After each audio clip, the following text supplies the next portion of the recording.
"Get your hands off my car!" screamed the man, not knowing that this mistake would cost him everything. Unrelenting pressure of the water cannon slammed into her face, her chest a brutal, icy shock. It wasn't just water, it was an assault, a weaponized stream of contempt.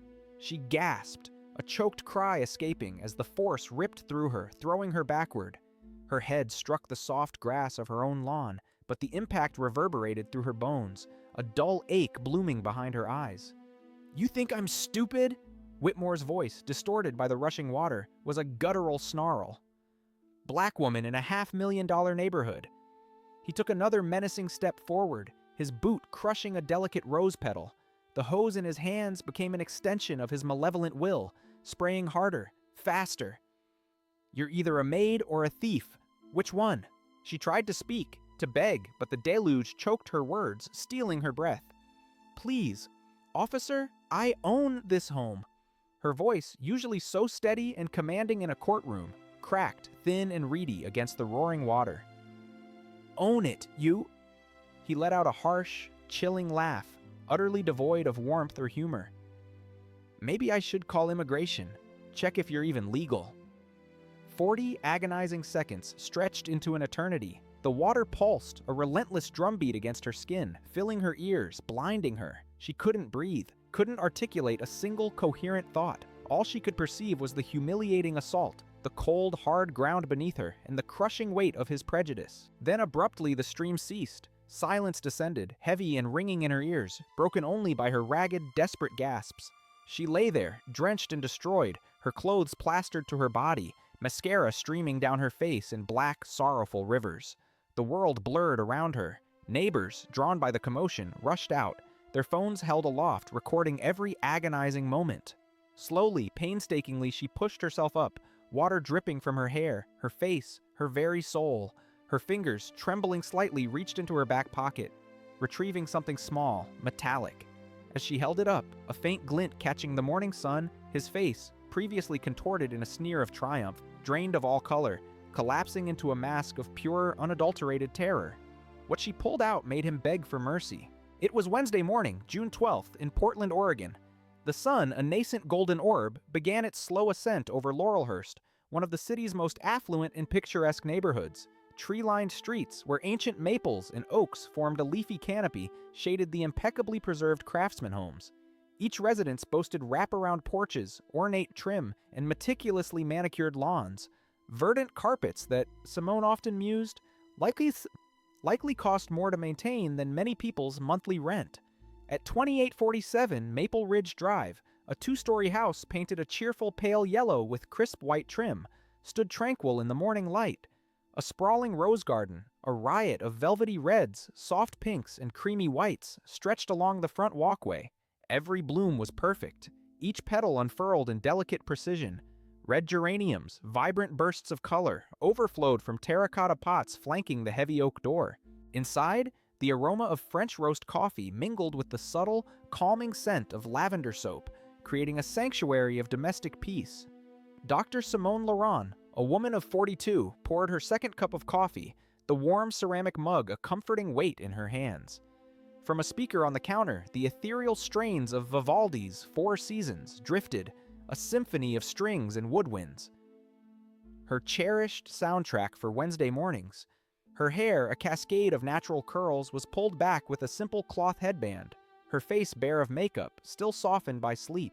She wore old, comfortable jeans and a simple cotton blouse, the practical uniform for her morning ritual, gardening. Her briefcase, a sleek leather repository of complex legal documents and case files, sat by the front door, ready for the demanding day ahead. Oral arguments were scheduled for 2 p.m. at the federal courthouse downtown, a high-stakes civil rights lawsuit demanding her sharpest intellect.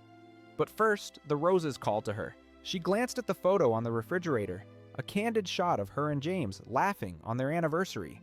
Her husband, Dr. James Laurent, a distinguished cardiothoracic surgeon, had left for the hospital before dawn, his Wednesday surgeries always starting early. Simone walked to the front door, unlatched it, and stepped outside. The morning air, cool and fresh, enveloped her.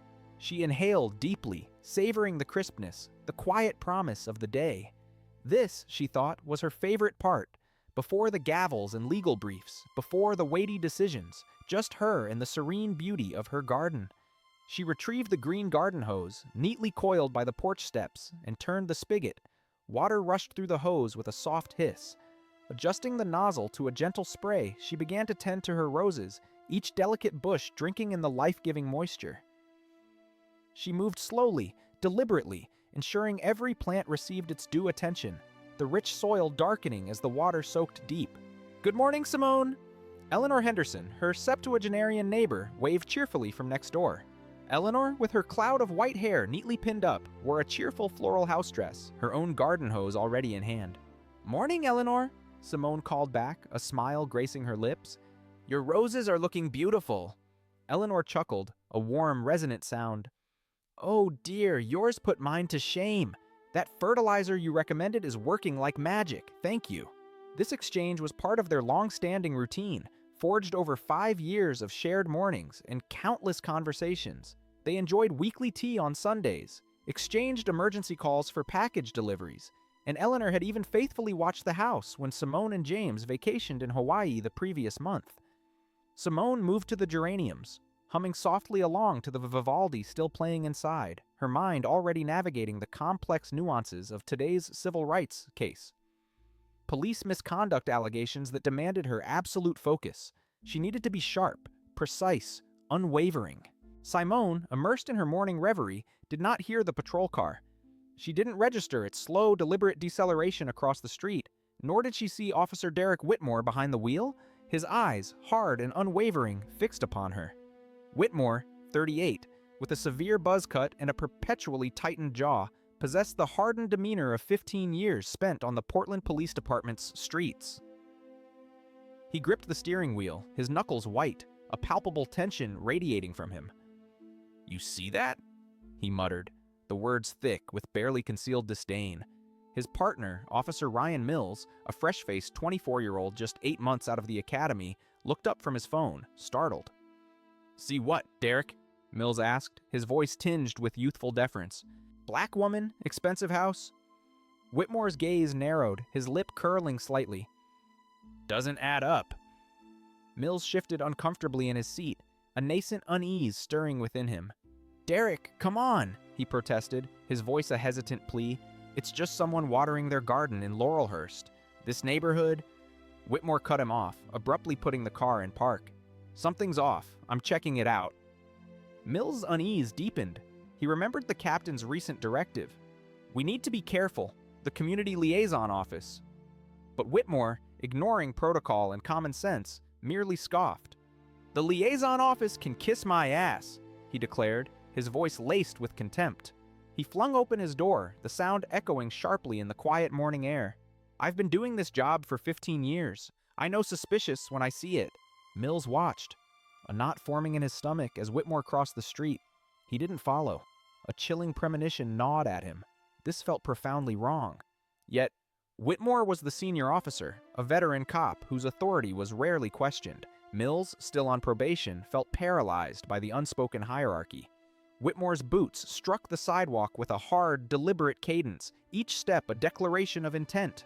His hand instinctively rested on his belt, hovering near the reassuring weight of his gun, near the cold steel of his cuffs. Simone, disturbed from her peaceful task, finally looked up. Her eyes registered the crisp blue uniform, the gleaming badge.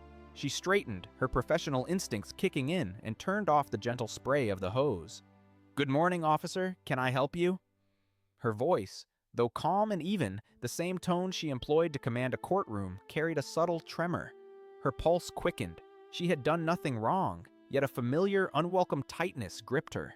Her hands, despite her conscious effort, tightened imperceptibly around the green rubber of the hose.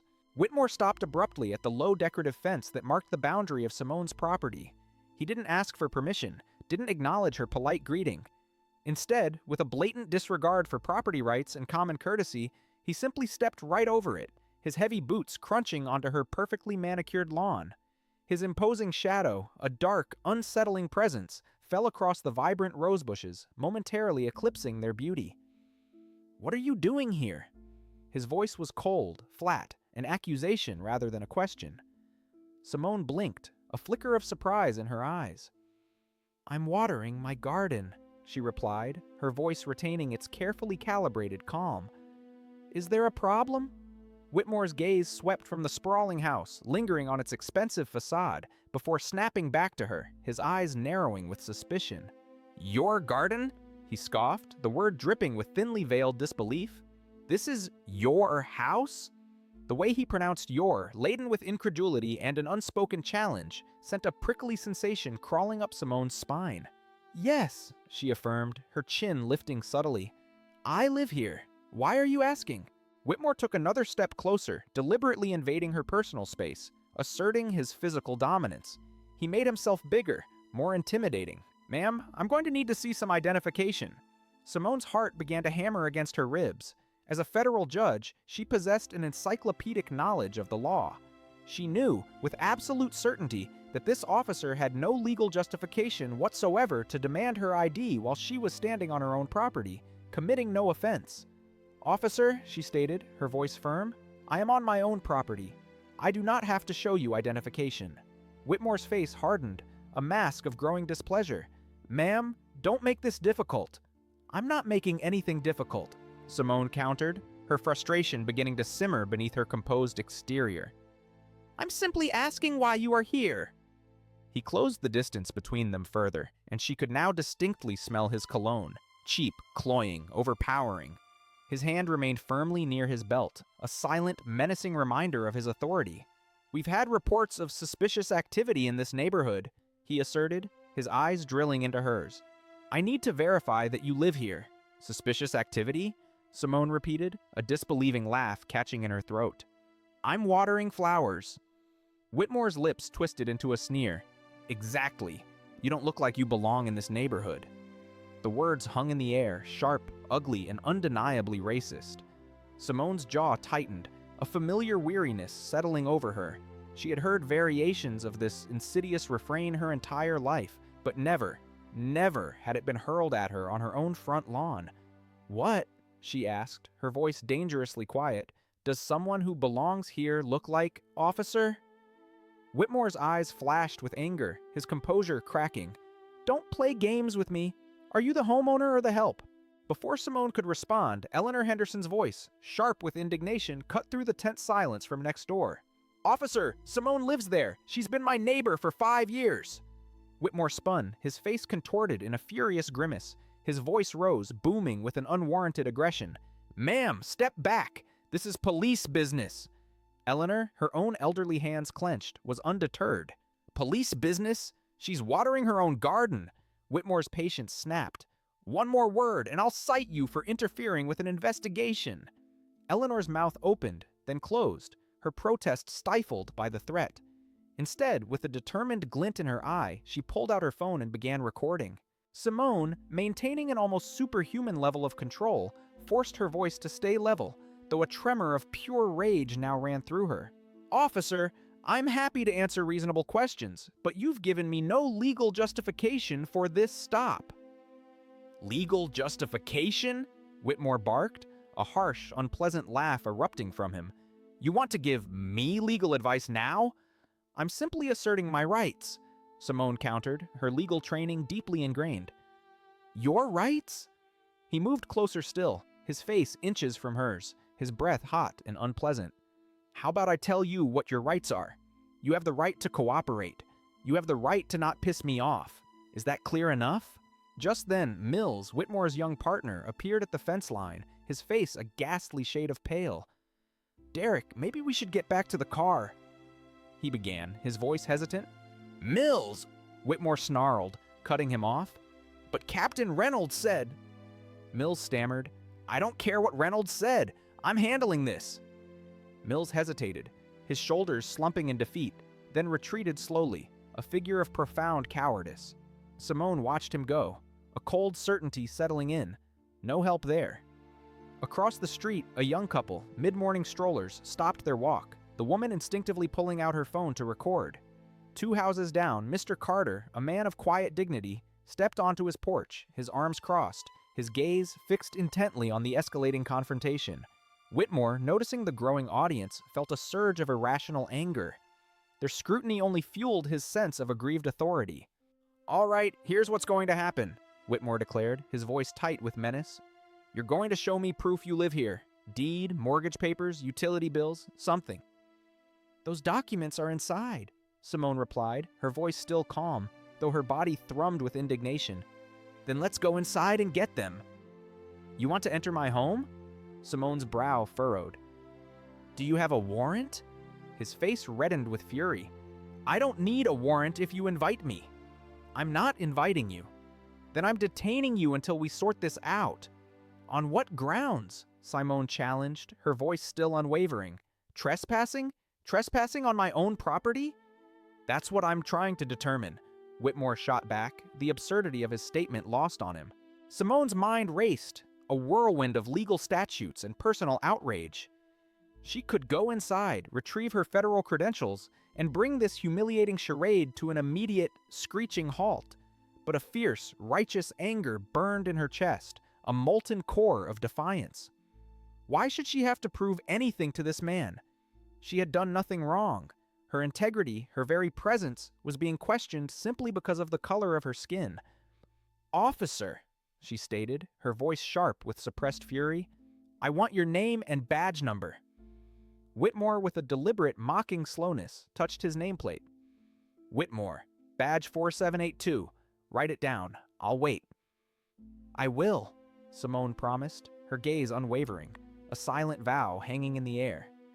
Trust me. Whitmore let out a derisive snort. Ooh, a threat. I'm shaking. He turned to the growing crowd, a performative gesture. Everybody see that? She just threatened me. A teenager on a bicycle, a black kid no older than 16, rolled up to the curb, his phone already out, its lens pointed directly at Whitmore. I'm recording this, officer, the teen announced, his voice steady. For the record. Whitmore spun, his face a mask of sudden fury. Put that phone away. It's my right to record the police in public, the teenager retorted, unafraid. This is private property, kid. Get lost before I arrest you too. The teen didn't budge, his phone remaining fixed, its screen already showing view counts climbing rapidly. 47 people watching, then 68, then 112. Whitmore's radio crackled, a distant, ignored interruption. Last chance, lady, he growled, his patience evaporated.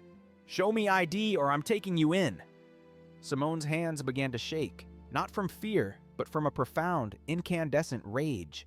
Taking me in for what? She demanded, her voice taut. Failure to identify, resisting. I haven't resisted anything, she countered, her voice rising slightly. You've resisted every request I've made. Your requests are unlawful. There you go again, Whitmore sneered, a cruel glint in his eyes. Playing lawyer. What are you, some paralegal secretary at a law firm? The condescension, the thinly veiled misogyny and racism in his voice made her blood boil. I work in the justice system, Simone declared, her eyes narrowing. Whitmore laughed, a cruel, mirthless sound. Let me guess. Court secretary, filing clerk. He looked her up and down, his gaze lingering with thinly disguised contempt. No, wait. You clean the courthouse bathrooms? Eleanor gasped from her porch, her hand flying to her mouth. Mr. Carter, watching from his lawn, shook his head in silent disgust. The teenager's live stream viewership hit 340. Officer, Simone warned, her voice glacial, you are making a serious mistake. The only mistake here, Whitmore scoffed, gesturing contemptuously at her home, is you thinking you can live in a place like this. $500,000 home. Perfect roses. You expect me to believe you can afford this? Why wouldn't I be able to afford it?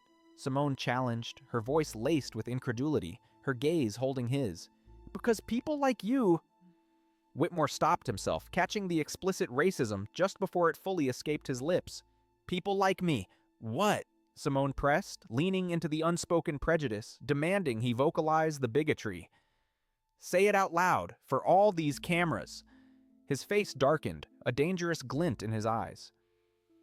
Don't push me. I'm not pushing, Simone retorted, her voice rising with righteous anger. I'm standing in my own yard. The garden hose, still clutched in her hand, dripped softly from its nozzle. She had turned it off when he first approached, but now its presence seemed to infuriate him further. Whitmore's eyes narrowed, fixing on the hose. "Put that down." "It's a garden hose," Simone stated, her voice a mixture of disbelief and scorn. "Put it down now." She gently lowered the hose to the grass, water pooling softly around it. "Step away from it." "You're joking," Simone said, a dry, bitter laugh escaping her. "Do I look like I'm joking? Step away!" She took a single, deliberate step back. "This is insane! It's a garden hose!" Whitmore, fueled by an escalating blend of anger and the desire to assert control in front of the growing crowd, keyed his radio. 712 to dispatch, requesting backup at 2847 Maple Ridge Drive. Uncooperative subject. Static crackled through the morning air. Copy, 712. Nature of the call? Possible trespassing. Subject refusing to identify. Mills's voice, a desperate plea carried from the patrol car. "Derek, don't!" But Whitmore ignored him. More neighbors emerged from their homes. A woman in yoga clothes, a man walking his dog, another teenager joining the first, both now filming, their phones a silent, damning chorus of witnesses. Simone looked at the crowd. Eleanor, tears now glistening in her eyes. The young couple, holding hands, their phones raised. Mr. Carter, offering a silent, steady nod of support. She looked at Whitmore.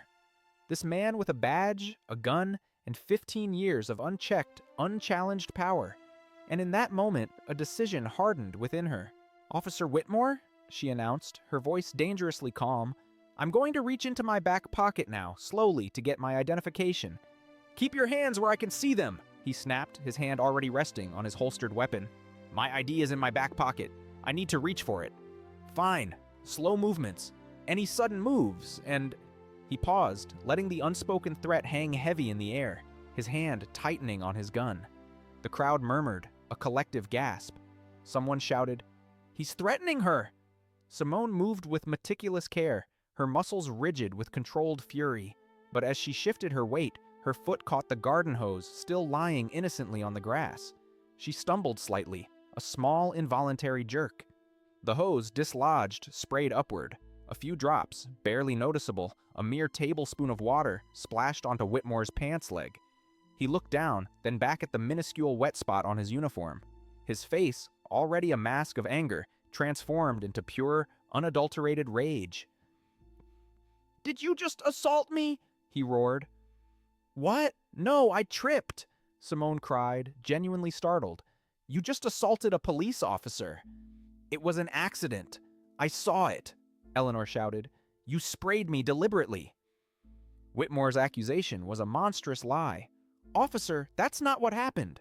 Whitmore lunged forward, his movements sharp, violent, fueled by a terrifying blend of manufactured outrage and raw power. He snatched the garden hose from the ground, his grip tight, almost predatory. Mills, witnessing the sudden escalation, bolted from the patrol car, a desperate cry escaping his lips. "Derek, stop!" But Whitmore was beyond reason.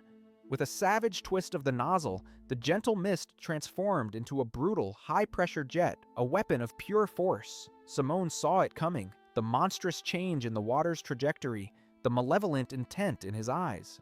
"Don't you dare!" she screamed, but it was too late. The water struck her face with the force of a physical blow, stunning her. She instinctively raised her hands, a futile gesture against the onslaught. The icy, shocking stream pounded her chest, her shoulders, cold and violent. She tried to turn away, to shield herself, but he followed her with the stream, like a predator cornering its prey. "You think you can assault me?" he shrieked, his voice laced with venom. "You think you're special?" The relentless water pressure, a solid wall of force, knocked her backward. She tripped over the rose bushes, their thorny branches scratching at her legs, and fell hard onto the grass. He stood over her, still spraying, the jet of water flooding her face, stealing her breath, blurring her vision. "Maybe this will teach you some respect." She was on the ground, gasping, choking on water, her hands uselessly covering her face, but it offered no protection. 10 seconds, then 20, then 30. "Stop it!" Eleanor screamed, her voice a raw, agonizing wail. "She's drowning!" 40 agonizing seconds stretched into an eternity. Her blouse, now clinging to her skin, was soaked through, her jeans heavy and sodden. Water filled her ears, her nose, her lungs. an unbearable oppression. Finally, with a flick of his thumb, he released the trigger. Silence descended once more, absolute and deafening, broken only by Simone's ragged, desperate gasps for air. She sat in a puddle on her own lawn, water streaming from her hair, her clothes, her very being. Mascara, mixed with tears, ran in thick, black rivers down her cheeks, a visible manifestation of her humiliation. Her briefcase, previously a symbol of her professional life, lay open on the driveway, its contents scattered. Papers, legal documents, crucial case files, now floated ruined in the growing puddles. Whitmore tossed the hose aside, a spent weapon. He was breathing hard, a smug, triumphant smile twisting his lips. "Maybe that'll wash some of that attitude off you, sweetheart." The crowd erupted, shouts of anger and outrage filling the air. Phones, now numbering at least 10, recorded every damning second. The teenage live streamer's screen displayed an astonishing 847 viewers.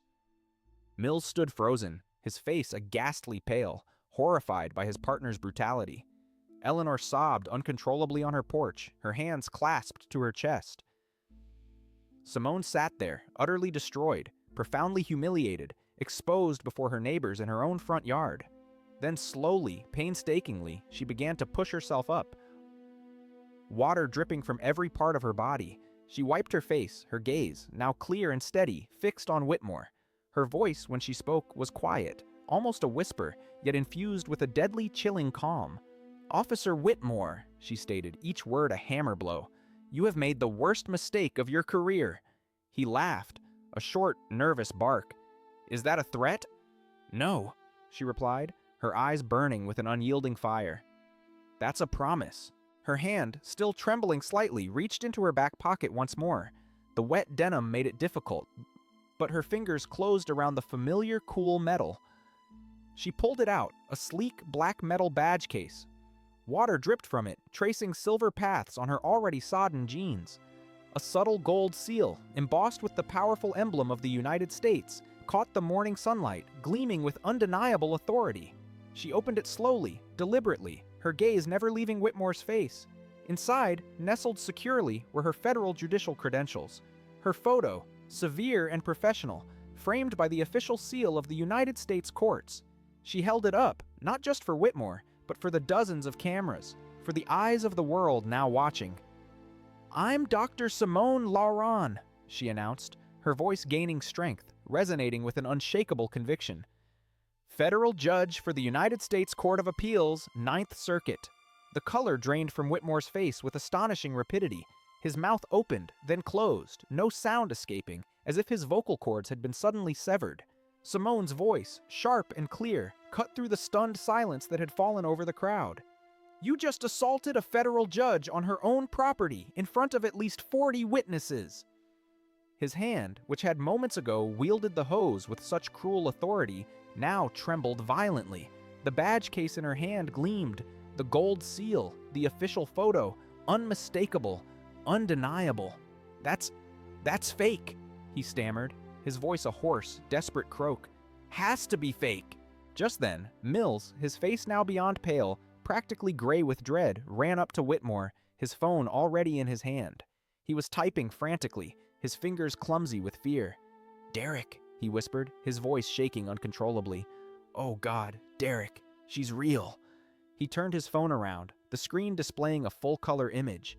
Judge Simone Laurent's official court portrait filled the display.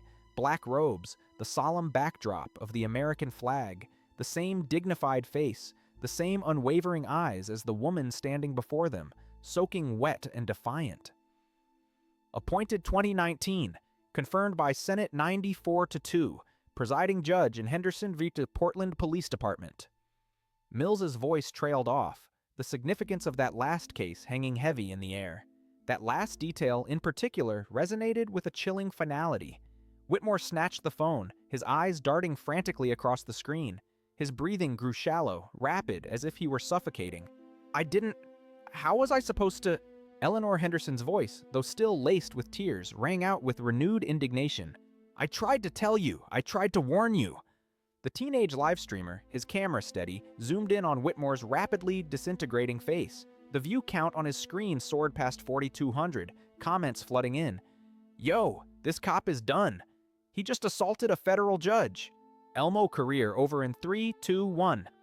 Mr. Carter, his earlier quiet observation now replaced by a fierce resolve, walked across his lawn and stood purposefully at the fence line.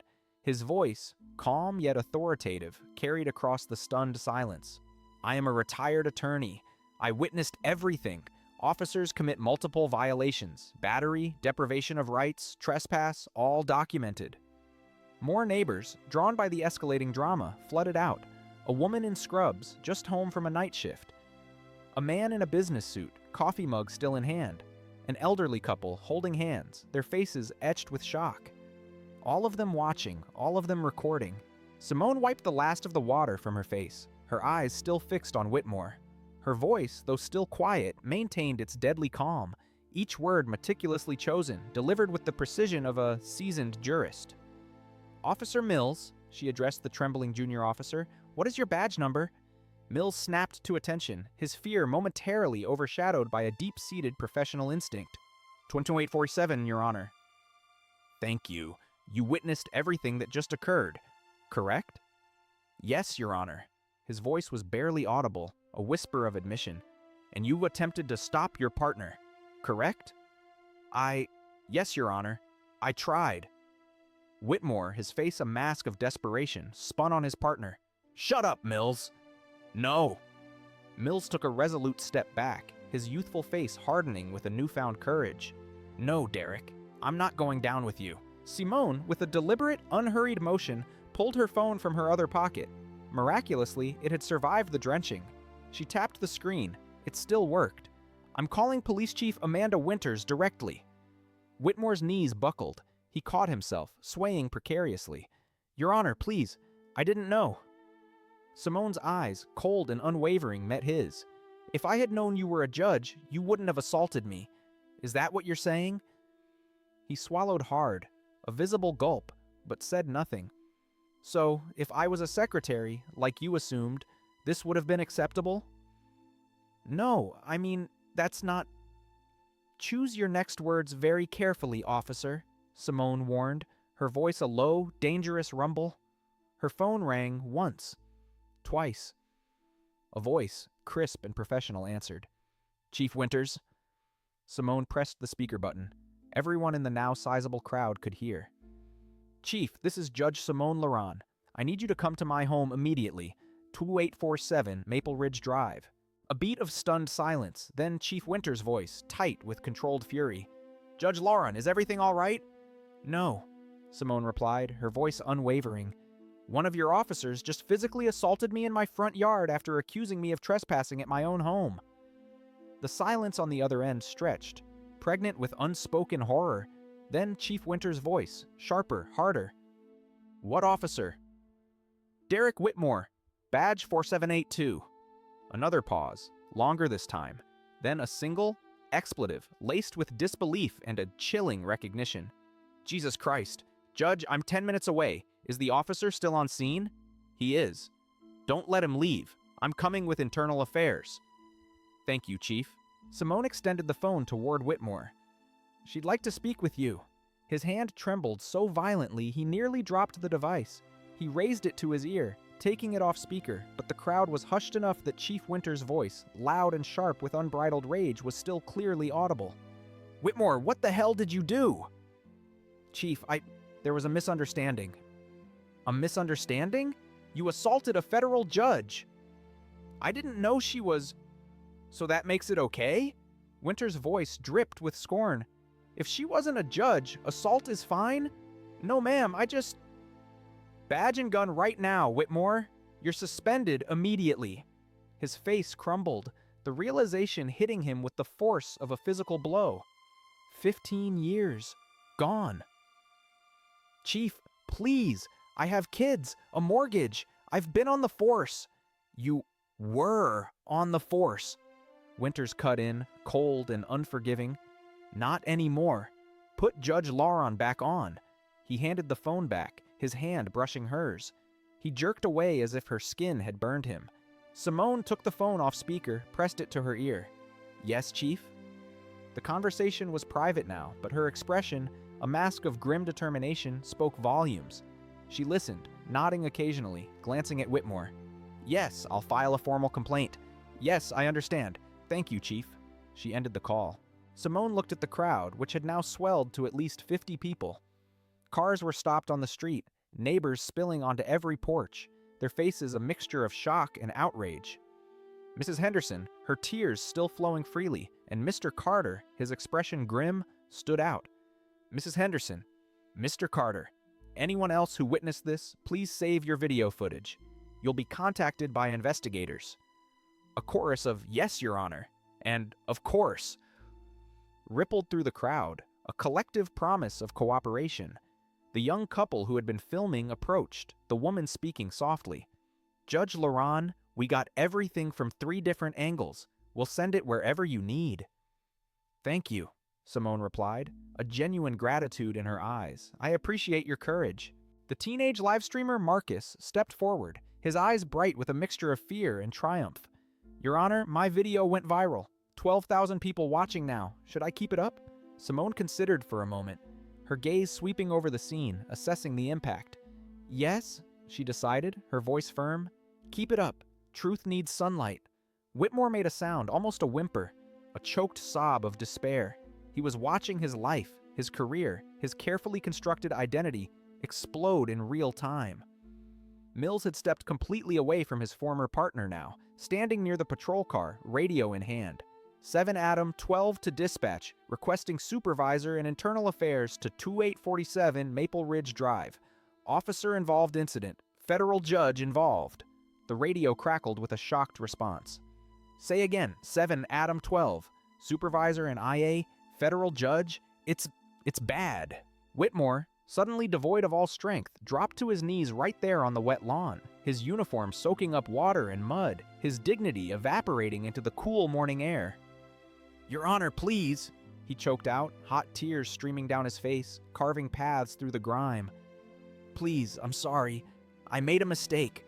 A terrible mistake. Simone looked down at him, water still dripping from her hair, her clothes. She was shivering now, the morning air cold against the wet fabric, but her gaze was unwavering, devoid of pity. You didn't make a mistake, Officer Whitmore, she stated, each word a cold, hard stone. You made a choice, multiple choices, for almost an hour. I didn't mean... You meant every word, every action. You profiled me, you humiliated me, you assaulted me, all because you saw a black woman and assumed I didn't belong. That's not... Don't. Her voice cut him off like a blade of ice. Don't lie to me. Not now. The truth is on camera from a dozen angles. Your words, your actions, all documented. He bowed his head, his shoulders shaking with silent sobs. A news van, emblazoned with the logo of Cohen 6 News, screeched to a halt on the street. A reporter, an Asian woman in her mid-30s named Laura Carter, sprang out, her camera operator right behind her. She took in the scene, the drenched woman, the kneeling officer, the crowd with phones, and her eyes widened, recognizing the monumental story unfolding before her. Judge Lauren? She asked, approaching carefully. I'm Laura Carter, Cohen News. Can you tell us what happened? Simone hesitated, then nodded, a resolute strength returning to her posture. Yes, I can. She walked toward the camera, water dripping from her clothes with each purposeful step, her hair a messy, matted halo, mascara streaked down her face, yet her voice was steady, powerful, imbued with the authority of her office. My name is Dr. Simone Laron. I'm a federal judge for the Ninth Circuit Court of Appeals. Laura Carter's camera rolled, its lens capturing every detail, every nuance of Simone's powerful statement. The microphone, held steady by the experienced operator, caught every word, amplifying it for a global audience. This morning, Simone continued, her voice clear and strong, I was watering flowers in my own front yard. Officer Whitmore approached me. He demanded to know what I was doing in this neighborhood. Behind her, Whitmore, still on his knees, lifted his head, his eyes hollow, watching his entire career die on live television. When I told him I lived here, he didn't believe me. He accused me of trespassing, of being either a maid or a criminal. He demanded proof I could afford a home in this neighborhood. The humiliation in her voice was palpable, yet it was tempered by an unyielding resolve. When water accidentally splashed on his uniform, Simone recounted, her gaze piercing the camera, He grabbed my garden hose and assaulted me for nearly a minute at full pressure while I was on the ground, unable to breathe. Laura Carter's face, typically composed, registered a flicker of genuine shock, a raw human reaction beneath her professional demeanor. "He did this because I'm a black woman," Simone declared, the truth a searing indictment. "And he couldn't fathom that I might belong in this neighborhood, that I might have earned my place here." Behind her, Whitmore's phone, still in his pocket, buzzed incessantly, a relentless barrage of notifications. Family, friends, colleagues. His world was unraveling, text by text, post by post, as the news spread like wildfire. "This isn't just about me," Simone continued, her voice swelling with a larger purpose. "This is about every person of color who's been told they don't belong, who've been harassed, humiliated, or worse, by those sworn to protect them." A sleek black SUV, federal plates gleaming, pulled up to the curb. Special Agent Sarah Kim, an FBI agent, stepped out. Her gaze, sharp and assessing, took in the chaotic scene, the array of cameras, the kneeling officer, the defiant judge. She walked directly to Simone, presented her credentials with a quiet efficiency. "Judge Laurent, I'm Special Agent Kim with the FBI Civil Rights Division. I need to speak with you." Simone nodded, turning back to the camera for a final, impactful statement. "Officer Whitmore will face consequences, but he's a symptom. The disease is a system that allowed him to operate this way for 15 years. That system must change." Laura Carter lowered her mic, her face serious. "Thank you, Your Honor. This will be national news within the hour." "Good," Simone replied, a grim determination in her eyes. "Let it be." Another unmarked sedan arrived, pulling up directly behind the FBI vehicle. Sergeant Vincent Thompson, a black man with distinguished gray at his temples, his face etched with years of experience, emerged. 25 years on the force had taught him to read a scene with a single glance. He took one look at the chaos, at Simone's drenched figure, at Whitmore still kneeling in the mud, and his jaw set in a grim, knowing line. "Judge Lauren," he stated, his voice deep with profound regret. "I'm Sergeant Thompson. I am so deeply sorry for what happened here." Simone's gaze, though still distant, focused on him. "Sergeant, I need the scene preserved as evidence. Every inch of it." "Already done, Your Honor. Crime scene unit is 2 minutes out." Whitmore was still on his knees, still weeping, a broken man. Mills stood apart, already giving his statement to Agent Kim in a low, shaking voice. Eleanor, her face streaked with tears, approached Simone. A soft, dry towel clutched in her hands. "Simone, honey, you need to get warm." Simone gratefully accepted the towel, wrapping it around her shoulders, feeling the tremors of cold, shock, and adrenaline finally begin to crash through her. "Eleanor," she said, her voice soft, "you were brave. Thank you." Eleanor patted her arm gently. "Brave? You're the brave one, dear." More official vehicles arrived. Internal Affairs, additional crime scene investigators. Yellow tape, stark and official, began to cordon off Simone's lawn, transforming her sanctuary into a crime scene. Simone's phone rang. She looked at the screen. "James?" Her husband's voice, raw with alarm, exploded through the speaker as she answered. "Simone, I just saw the news. Are you okay? I'm leaving the hospital right now." "I'm okay, James. I'm okay," she tried to reassure him, though her voice wavered. "Come home. 10 minutes. I'm coming." She hung up, her gaze sweeping over her house, her sanctuary, now desecrated by yellow tape stretched across her beloved rose bushes. Chief Winters's car pulled up. The chief herself, a white woman in her early 50s, uniform crisp and immaculate, face set in hard, unyielding lines, stepped out. She walked directly to Simone. "Judge Laurent, I cannot express how horrified I am." "Your apologies mean nothing without action, Chief." "You'll have action. I promise you that." Chief Winters turned to Whitmore, still on his knees in the mud, a pathetic figure. "Derek Whitmore, stand up." He struggled to his feet, his legs shaking uncontrollably. "Badge, gun, all department property, now." Mills, solemn and resolute, stepped forward, handing over Whitmore's badge and service weapon. The chief took them, holding them up for all to see. 15 years of service ended in 1 hour of hatred. She dropped them into an evidence bag with a quiet thud. Whitmore's face was blank now, shock setting in. He had lost everything, and he knew it. Simone stood, wrapped in Eleanor's towel, still dripping, but her posture had changed. The victim had become the authority. "Officer Whitmore," she stated, her voice imbued with the full weight of her judicial power, "we need to be clear about what happens next." He looked up, his face red and swollen from tears, his eyes pleading. "You violated Title 18, Section 242, deprivation of rights under color of law. That is a federal felony." "Your Honor, I'm not finished. You also violated Oregon state law. Assault in the third degree, official misconduct, coercion." Agent Kim stepped forward, notebook poised. Judge Laurent, for the record, describes the specific threats he made. Simone's memory was sharp, honed by years on the bench. He said, "You people think you can move into neighborhoods like this?" He asked, "Who was paying for this house if my drug dealer boyfriend bought it?" Whitmore's face went white. Those words were now on the federal record. He threatened to call immigration despite me being native-born. Called me a maid or a thief.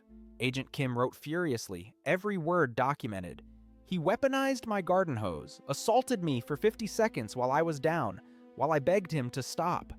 The crowd was silent, 50 people, phones still up, recording the relentless march of justice. "Mr. Carter?" Simone turned, her gaze settling on the retired attorney. "You mentioned you're a retired attorney. What area?"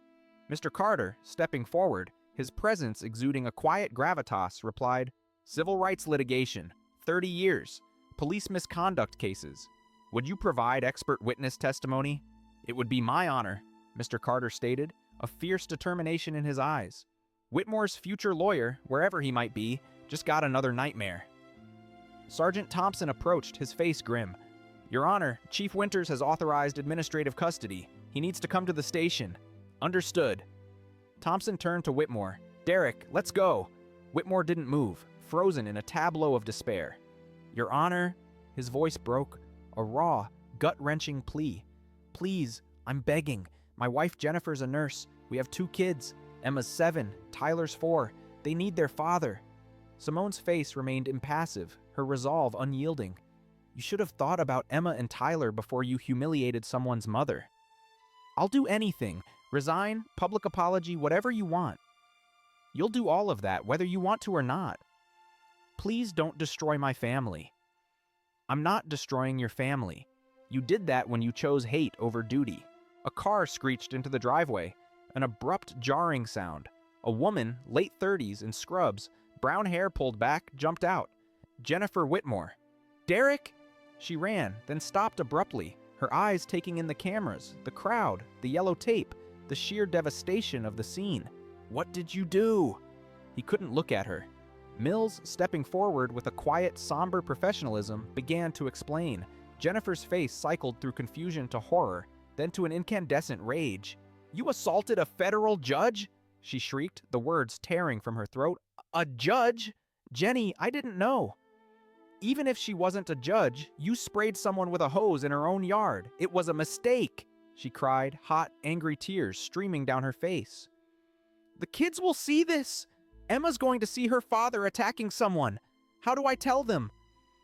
She looked at Simone, truly seeing her. The wet clothes, the mascara-streaked face, the shattered dignity. Jennifer walked over, stood before Simone, her body trembling. "Your Honor, I'm so sorry. So deeply sorry." Simone's voice softened, just slightly, a hint of human compassion beneath the iron resolve. "Mrs. Whitmore, you're not responsible for his choices, but I'm responsible for what I teach my children. They need to see accountability." She turned back to the cameras, to Laura Carter's news crew, making a profound, unexpected declaration. "I'm Jennifer Whitmore. Derek is my husband. What he did today was evil, racist, unforgivable. I stand with Judge Lauren." The crowd murmured, shocked by this extraordinary statement. Derek stared, his jaw slack. "Jenny, don't—" But she ignored him. She walked to her car, climbed in, and drove away, leaving behind a crushing silence. Chief Winters approached Simone. "Your Honor, are you pressing charges?" "Federal charges, state charges, every applicable charge. The FBI will take the lead on federal, D.A. Williams on state." "Chief," Simone continued, her voice sharp with inquiry, "how many complaints has Whitmore had?" The chief looked at Thompson, who quickly checked his phone. 12 excessive force complaints, 37 documented stops of minorities in white neighborhoods, 3 settled lawsuits totaling $1.2 million taxpayer dollars. The crowd erupted in angry shouts. How is he still a cop? Chief Winters' face showed a flash of shame. That's what we'll investigate. Promises aren't enough. I want action, reform. This must be the last time someone is terrorized in their neighborhood. You have my word. Words got us here, Chief. Action gets us out. A car pulled into the driveway, tires squealing faintly as it stopped. Dr. James Laurent, Simone's husband, was out of the vehicle before it had fully halted, running to his wife. "Simone!" He enveloped her in a fierce embrace. The strength she had maintained for hours finally cracked. She collapsed into him, shaking uncontrollably. "I've got you," he whispered, holding her tight. He looked over her shoulder at Whitmore, his eyes blazing with a dangerous fury. "You're lucky there are witnesses here." "James." Simone's voice was muffled against his chest. "Let the law handle it." He took a deep, shuddering breath, forcing himself to calm. Thompson moved in. "Derek, time to go." Whitmore stood, his legs barely holding him, and looked at Simone. "I know you won't believe me," he said, his voice raw, "but I'm truly sorry." She lifted her head from James's shoulder, her gaze meeting Whitmore's, unwavering. "You're right. I don't believe you. You're sorry you got caught. Sorry there were cameras. Sorry I wasn't who you assumed. That's not... You're sorry you can't get away with it this time." Thompson guided him gently but firmly toward the patrol car. Not cuffed yet, but everyone knew they were coming. The crowd parted, some jeering, some still filming, some simply staring with grim satisfaction. The live stream count soared to 28,000. Justice for Judge Laurent began trending locally. Whitmore got into the patrol car, the door closing with a dull thud. His face, visible through the window, was utterly blank, devoid of expression. The car pulled away, disappearing down Maple Ridge Drive. Everyone watched until it was gone.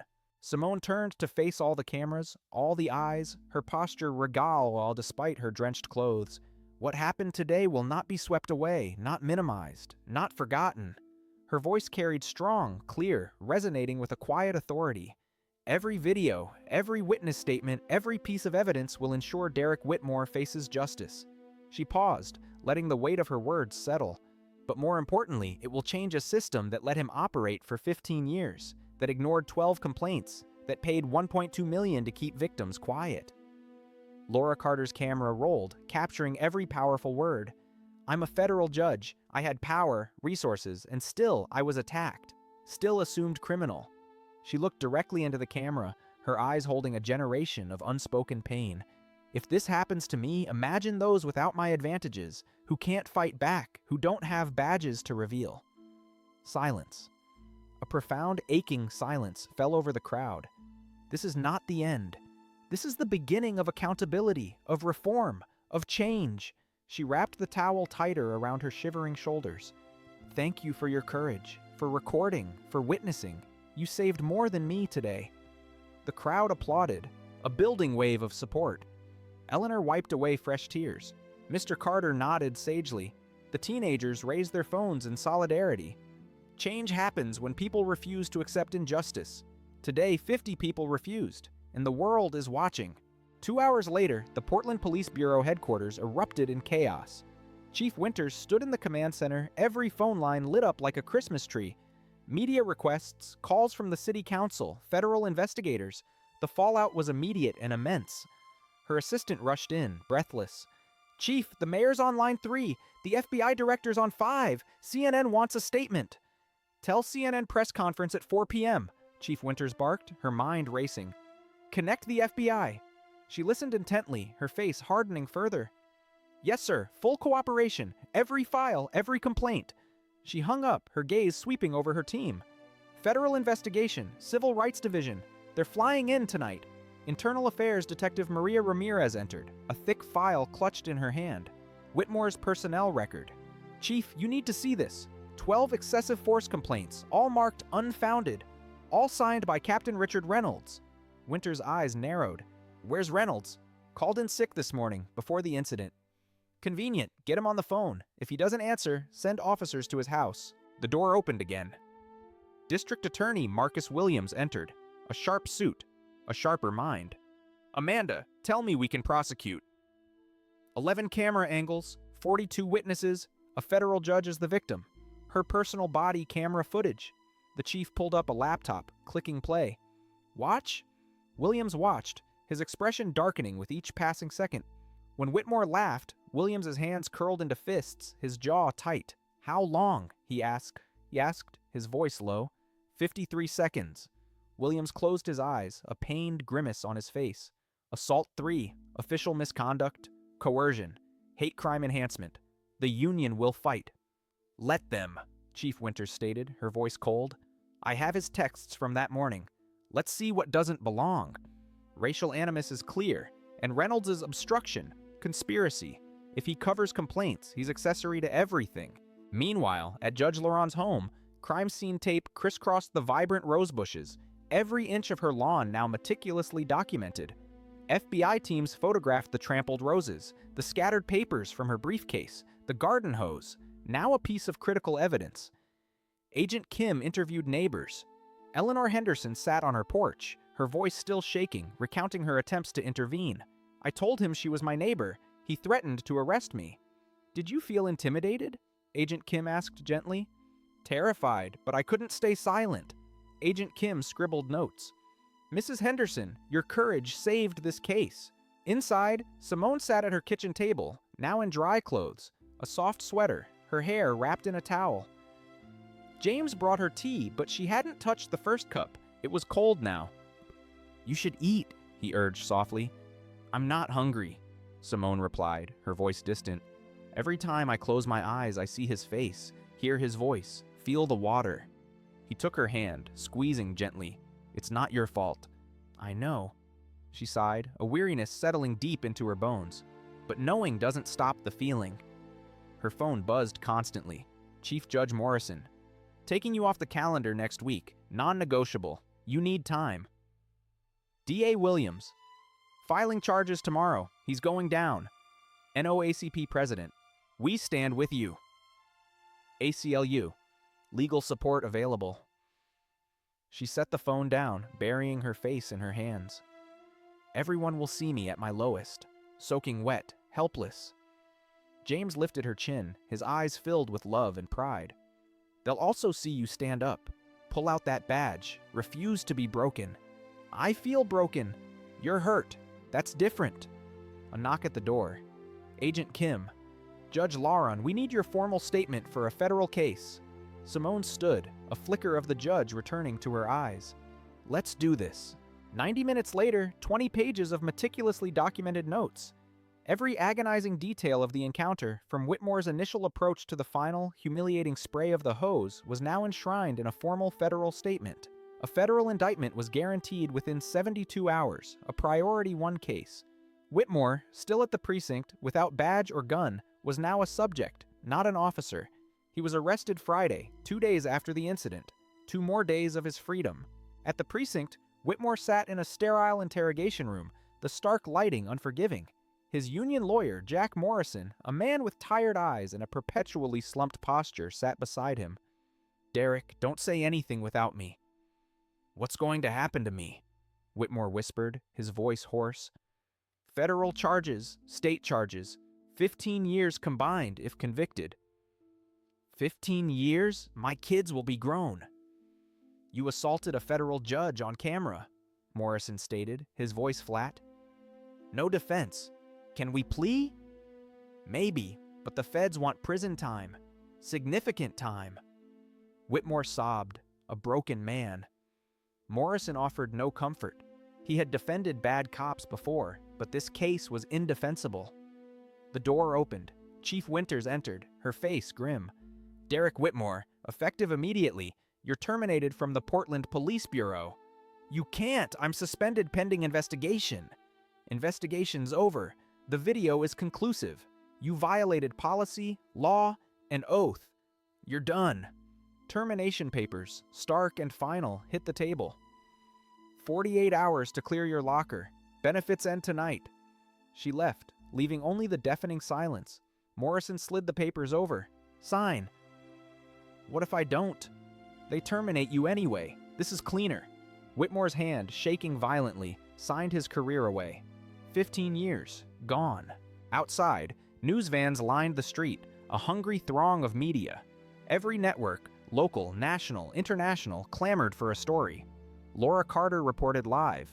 Breaking, Officer Derek Whitmore fired. Federal charges expected within days. Behind her, protesters gathered, their signs raised high. Justice for Judge Lauren. End police racism. Accountability now. 200 people, and growing. The sun set over Portland, but the story was just beginning. Week 1. The investigation exploded.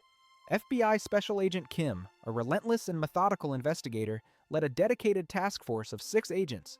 They subpoenaed everything: Whitmore's personnel files, emails, text messages, social media accounts. What they found turned their stomachs. Whitmore's private Facebook account revealed posts in a closed group called Real Cops of Portland. Racist memes, jokes about cleaning up neighborhoods, photos of black suspects with mocking, dehumanizing captions. His text messages to other officers were equally damning. "Another one doesn't belong, made a stop in Laurelhurst today, reminded them whose streets these are." Dashboard camera footage analysis was equally damning. In 15 instances, Whitmore had inexplicably deactivated his camera during traffic stops. In every single case, the stops involved people of color. Agent Kim meticulously compiled a timeline, building an irrefutable case of a deeply ingrained pattern and practice of racial profiling and abuse. The Oregonian, Portland's leading newspaper, assigned veteran journalist David Washington to the story. Washington, a black man himself, understood the profound societal implications. He knew this story intimately, having lived similar experiences. His front-page series ran for 5 consecutive days, each article a devastating exposé. Day 1, The Badge and the Pattern, Derek Whitmore's 15-year trail. The article documented 37 traffic stops, revealing a stark racial disparity. 34 minorities, 3 white drivers. Day 2, The Victims Speak. Interviews with individuals Whitmore had stopped over the years, their stories eerily similar. A litany of humiliation, threats, illegal searches. Jamal Henderson, 19 in 2019, stopped while walking, had marijuana found in his pocket. He swore it was planted. Charges were eventually dropped, but the arrest record remained, a permanent stain. Maria Gonzalez, 2020, 2020, pulled over for a broken taillight that wasn't broken, her car searched and damaged, nothing found, no apology. David Carter, 2021, stopped while jogging, detained for 2 hours, released without charges, missed his daughter's birthday. Day 3. The system that protected him.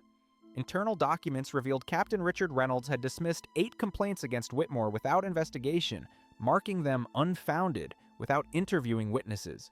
He had even recommended Whitmore for commendation. Day 4. The cost to taxpayers. A detailed breakdown of settlements, legal fees, and the staggering financial toll of protecting bad cops. Day 5. The Reckoning. Expert opinions, community voices, and a comprehensive roadmap for systemic reform. The series won regional journalism awards, but more importantly, it galvanized public pressure, transforming outrage into a demand for meaningful change. Week 3. A grand jury convened at the Multnomah County Courthouse. District Attorney Marcus Williams presented the state's case to a diverse panel of 23 citizens. They watched the videos, all 11 angles, unedited, raw, and damning. When the water first hit Judge Lauren, juror number 4 gasped, covering her mouth in shock. When Whitmore laughed, juror 7 shook his head, his disgust palpable. Expert witnesses testified. Dr. Jennifer Walsh, a renowned police practices expert, declared, "Every action violated policy, training, and law. This is textbook abuse of power." Dr. Ramon Torres, a psychologist, testified, "The language used, 'you people don't belong,' shows clear racial bias. This is classic dehumanization." Officer Mills testified, his voice quiet, filled with a deep regret. "I should have stopped him. I'll regret my silence forever." The grand jury deliberated for a mere 45 minutes. A true bill was returned, an indictment on all charges: assault 3, official misconduct, coercion. A hate crime enhancement, added by the jury themselves, underscored the malicious intent. Whitmore's lawyer received the news, immediately calling his client. "Derek, they added a hate crime enhancement. That's an extra 3 years minimum." Silence on the line, then the sound of broken sobbing. Week 4. Federal charges were officially filed. The Department of Justice Civil Rights Division, having reviewed every piece of evidence, issued a federal indictment, Title 18, Section 242, Deprivation of Rights under Color of Law, carrying a maximum sentence of 10 years. Captain Richard Reynolds, the architect of Whitmore's protection, was indicted separately for conspiracy and obstruction under Title 18, Section 371. Both now faced federal prison. Reynolds' wife filed for divorce the same day. His lawyer, seeing the writing on the wall, promptly quit. The next month, Judge Lauren filed a civil suit. Attorney Gloria Martinez, a renowned civil rights lawyer with 30 years of experience fighting police misconduct, took the case. At a press conference, Martinez stood at the podium, Judge Lauren beside her, a picture of quiet strength. "We're filing under 42 U.S.C. Section 1983, a civil rights violation. We're suing Derek Whitmore personally, the City of Portland, and Captain Richard Reynolds." She listed their demands: $5 million in compensatory damages, $10 million in punitive damages, and injunctive relief mandating fundamental reforms to the Portland Police Bureau. "This case," Martinez declared, her voice ringing with conviction, "will change Portland policing forever." Lauren then spoke, her voice steady now, stronger than ever. "I could stay silent, move on, pretend this didn't happen, but silence protects the system. I'm fighting for everyone who can't fight back." The city attorney, after reviewing the overwhelming evidence, met with the city council. "Our liability is clear, we should settle." A conservative council member objected, "We can fight this." But Martinez released discovery documents, internal emails showing the city had known about Whitmore for years, knew about the complaints, paid out settlements, and did nothing. The council voted 4-1, settle. They offered $2.5 million plus a consent decree mandating reforms. Lauren, however, had a different agenda. "I don't want the money. I want change." The final settlement, $500K personal, and $2 million to establish a dedicated police reform fund to be managed by a civilian oversight board. The consent decree included mandatory, always-on body cameras, a civilian oversight board with subpoena power, quarterly bias training, and an early warning system for problem officers. Month 4, the criminal trial began at the Multnomah County Courthouse, presided over by Judge Robert Carter, a stern but fair jurist. A media circus descended, court TV covering every gavel-to-gavel moment. Jury selection alone took 3 weeks, finally settling on a diverse panel of 7 women and 5 men. DA Marcus Williams delivered a powerful opening statement. Derek Whitmore wore a badge, carried a gun, swore an oath to protect and serve. On June 12th, he betrayed everything. "You'll see the video, hear the witnesses, and you'll deliver justice." Defense attorney Harold Brennan countered, his voice smooth and persuasive. "Derek Whitmore made a mistake, a serious mistake, but mistakes aren't crimes. He reacted poorly in a tense moment. That makes him human, not criminal." Week 1 of the trial, Judge Lauren took the stand. Sworn in, she walked through every detail of the encounter, her voice calm, factual, devastating. Cross-examination. Brennan, sharp and aggressive, attacked. "Judge, weren't you argumentative?" "I asserted my constitutional rights, that's not argumentative." "You splashed Officer Whitmore first." "The hose swung accidentally, he retaliated with assault." "As a judge, don't you have power others don't?" Lauren paused, her gaze sweeping over the jury, a profound wisdom in her eyes. "As a black woman in America, I have the same vulnerabilities as everyone else. That day proved it." 2 jurors wiped tears from their eyes. Officer Mills, prosecution's star witness, testified next. He profiled her, said she doesn't belong there. "I saw the whole thing. I should have stopped him sooner. I'm ashamed I didn't." Neighbor witnesses followed. Eleanor Henderson. "Simone is the kindest neighbor. He judged her before saying one word." Marcus, now 17, composed and articulate. "I recorded it because I knew no one would believe her without proof. That's the world we live in." Mr. Carter. "I came to America for justice. That day I saw injustice. We must fix this." Week 2. The video evidence was played. The full, unedited 47 minutes. The jury watched in stunned silence. Some looked away, unable to bear the brutality. Some cried openly. All were visibly changed. Week 3. The defense case collapsed. Whitmore, against his lawyer's fervent advice, took the stand, attempting to appear remorseful.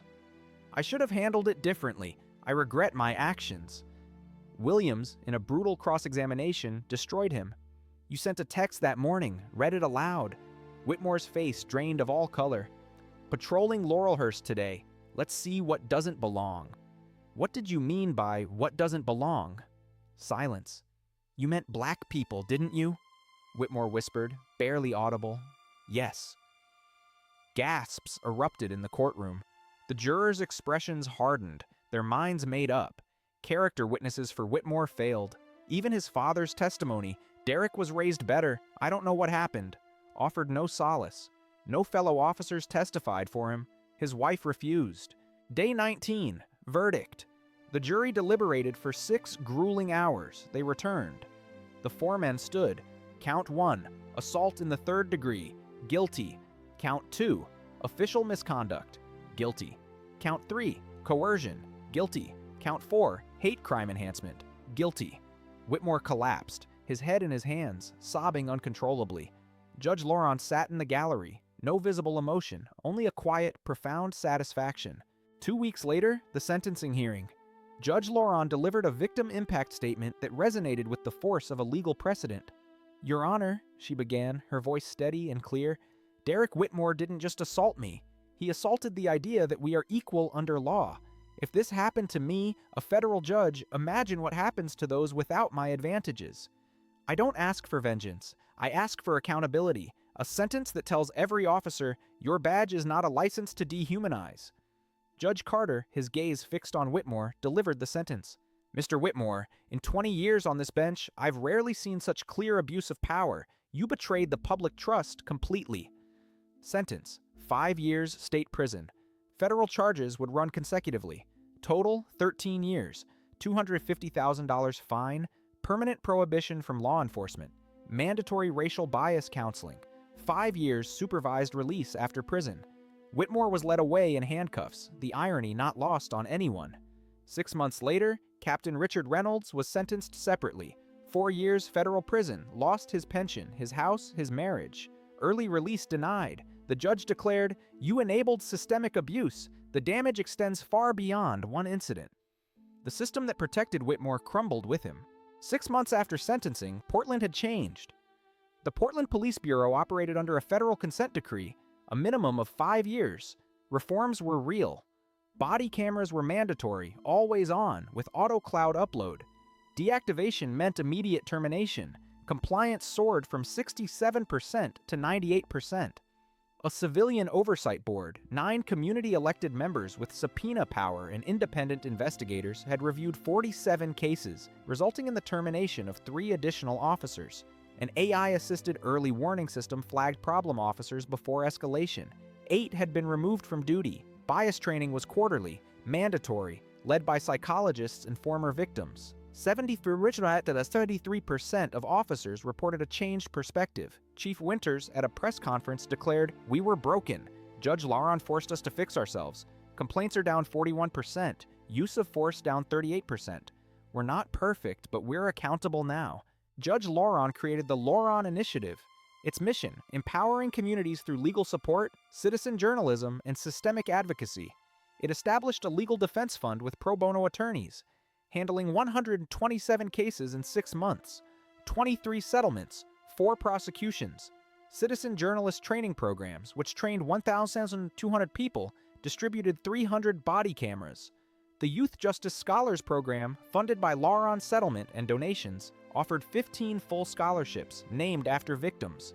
Marcus Henderson, now 17 and a senior, whose video had garnered 18 million views, was featured in the Time magazine. Accepted to Howard University on a Lauron Initiative scholarship, he planned to major in criminal justice with a digital media minor, still live-streaming city council and police oversight meetings to his 340,000 followers. Officer Mills, now a sergeant at 25, led ethical intervention training. "I stayed silent with Whitmore," he often told recruits. "It almost made me complicit. I teach officers, your duty is to the law, not your partner." He spoke nationally, consulting with 12 police departments, and was getting married next month. Mrs. Eleanor Henderson, 78, was now an activist, a city council regular. I trusted the police for 78 years unconditionally. Simone taught me trust must be earned. She became a Lauren Initiative board member, mentoring young activists. Other victims found their voices. Mr. Carter taught Know Your Rights workshops. Jamal Henderson organized communities. Maria Gonzalez, formerly incarcerated, became an advocate, all connected through the Lauren Initiative. Whitmore served his time at Oregon State Penitentiary, working in the library, teaching GED classes, undergoing continuous counseling. Psychologists noted his slow, arduous journey towards understanding his ingrained biases. The road to redemption was long, perhaps impossible. He wrote letters to Lauren. She never read them, her assistant logging them for parole consideration. His earliest release date, 2037. He was 38. He would be 50. His kids visited quarterly. Emma was 8. Tyler, 5. Jennifer had remarried, had to tell them the truth. Daddy hurt someone. He must face the consequences. His father visited monthly, bringing photos, a stark reminder of what he had lost. Reynolds, in a Pennsylvania federal prison, had lost his pension, his house, his marriage. Early release denied.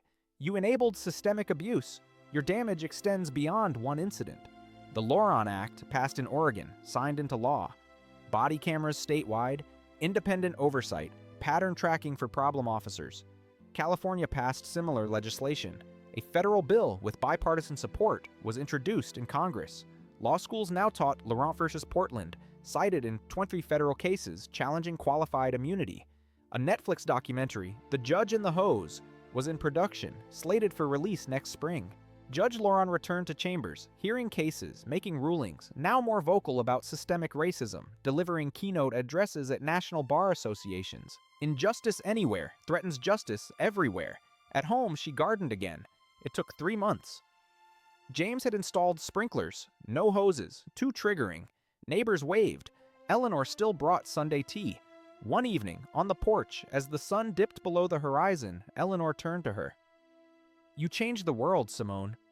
Lauren shook her head gently. I just wanted to water my flowers. The world changed itself. It needed a push, Eleanor countered, a wry smile on her face. The roses bloomed again, more vibrant than before. The geraniums were bright red. Everything was growing back. People asked constantly, was it worth it? Her answer never changed. It was never about worth. It was about necessity. Whitmore saw a black woman and assumed her powerless. He was wrong. But I had advantages, Simone reflected. Title, resources. How many don't? This victory, she knew, belonged to everyone profiled, harassed, abused. To Eleanor, who spoke up. To Marcus, who recorded. To Mills, who found his conscience. And to you, she would tell the audiences now. Change happens when ordinary people refuse to accept injustice, when they record, testify, demand better. Whitmore got 13 years. The system got reform. That's justice, she'd say, her gaze firm. Not revenge, accountability. Everyone's responsibility. If this story moved you, act. Subscribe to Blacktail's Stories for more justice stories. Share this. Someone needs to see it. Comment. Have you witnessed injustice? What did you do? Every phone is a camera. Every citizen is a journalist. Every voice matters. Visit thelaureninitiative.org. Download rights cards. Learn safe documentation. Find legal support. Final question. If you were there that morning, would you have filmed, spoken up like Eleanor, or looked away?